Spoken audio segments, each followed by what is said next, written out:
how essential is it for you to get an actual business name instead of just blah, blah, blah photography? Well,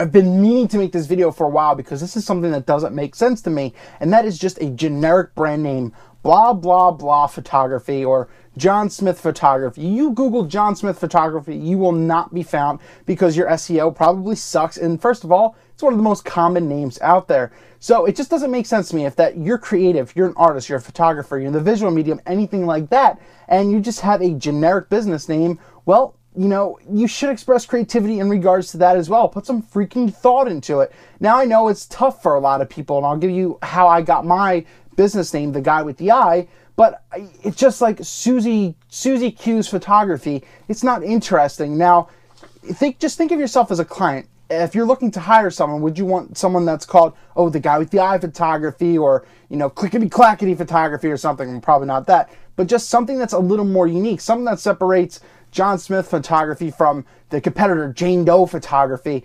It's just something that doesn't stand out. And this happens with creative production names as well. Why do you think certain names stand out to you when you're watching movies? It's just something different. You're being creative instead of, you know, you're creative as it is. You make photographs. So do something with your name. Now, as I said, it is very difficult to get a good business name, 100%, and I fully agree. But you could do some things with your name, maybe cut out some letters and just, you know, do some acronyms or something that can really work. Now I'm going to give you a little bit of background on how I got my business name. They've never come out and fully said why The Guy with the Eye photography. Everyone's like, oh, you know, photography, guy with the eye, I get it. Well, if you actually look at my right eye, my pupil, and this is what my logo is, my pupil is longer, it's rounder. So if you look really closely, you'll actually see it just be different. So now that'll make the connection of The Guy with the Eye photography. So I took something about myself and put it in my logo, I put it in my brand. But how did that happen? When I was a kid, I was teased. I was like, oh, it's the kid with the eye, the weird kid with the eye. And back then I was like, well, you know, whatever. And today, still to this day, I'm like, well, whatever, it's a unique feature. I don't really care. So yeah, I was just sitting at my desk one day at college and I'm like, well, what do I really want to call myself? Eric Rossi Photography or ER Productions. I had R2S Productions for my, when I wanted to get into film. I'm like, wow, this sounds really lame and cheesy, you know, thinking of a logo. It's just something too damn generic. And I know not everyone has everyone does have a unique feature about themselves. Either be you're really tall, so like tall guy photography, if you're like 7 foot or something like that. I don't see that a lot. But I was just like, I don't want Eric Rossi Photography. What the hell can I do? And I was thinking, guy with the eye, kid with the eye, guy with the eye. I'm older now. Guy with the eye, the guy with the eye. And it really stuck to me, and it made sense to me, and I think it really works. And it's something that really makes my brand more unique, more special, and it's really something personal to me. It's something that I really take pride in, even though it's a defect. As I said, it doesn't even have to be a defect. I mean, you have photographers who just, have their hair, blah, blah, blah.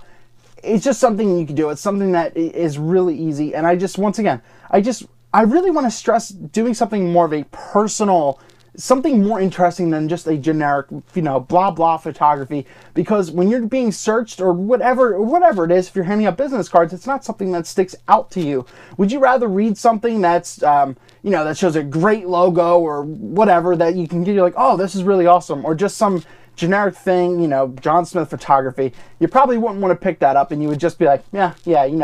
Once again, it comes down to being more creative and just doing your best. Once again, I know a lot of people are already out there using their own name photography, and that's commonplace, but I really wanted to, I don't have the biggest reach in the world, but I really wanted to just express what I had and just tell you guys to try and think of something more creative. It is not easy, but put some time into it. It's going to pay off. It's something different.